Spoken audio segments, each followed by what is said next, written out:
In Matthew chapter 13, we have the parable of the wheat and the tares.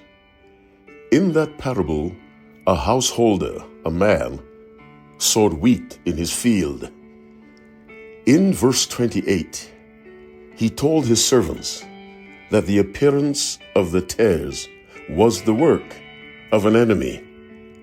We have a man sowing good seed, the wheat. We have an enemy sowing evil seed, the tares.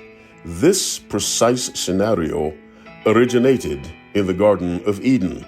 Why do I say that? Listen to Genesis 1 verse 11. And God said, "Let the earth bring forth grass, the herb yielding seed, and the fruit tree yielding fruit after his kind." On day 3 of creation week, God made vegetation, which includes trees and flowers, plants.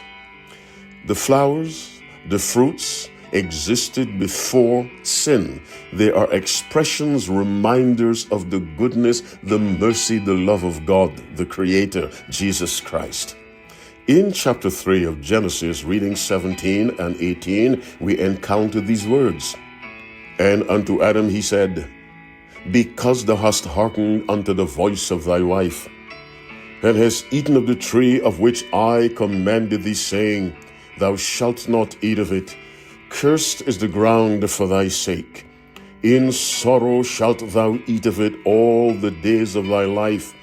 Thorns also and thistles shall it bring forth unto thee, and thou shalt eat the herbs of the field."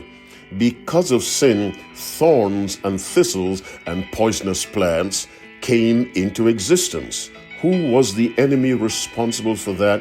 Satan, the ultimate originator of sin. And so we have in Genesis symbols, expressions of God's love and mercy and goodness, the flowers, the fruits. We also have expressions of the results of sin. Those expressions or symbols are thorns, thistles, poisonous plants.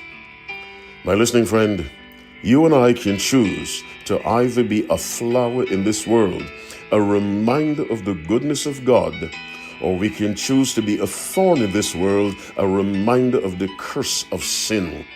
Jesus chooses the flowers and the fruits. In Songs of Solomon, chapter 2, verse 1, he says, "I am the rose of Sharon, the lily of the valleys." He uses flowers to refer to himself. In Zechariah, chapter 2, verse 8, he refers to his people as the apple of his eye. He uses a fruit to refer to his people positively. Thorns are always used negatively. Do not be a thorn in this life. Be a flower. Be a rose.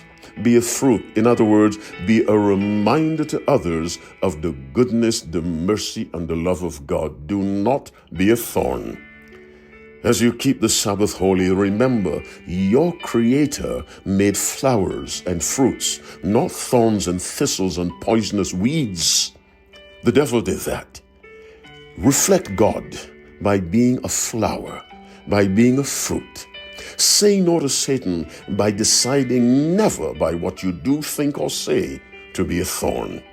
As you keep the Sabbath holy, may the Lord bless you, doubly bless your children, and empower you with your cooperation to live as a rose, not as a thorn, and so represent God and not the enemy. Happy Sabbath, and God bless you abundantly.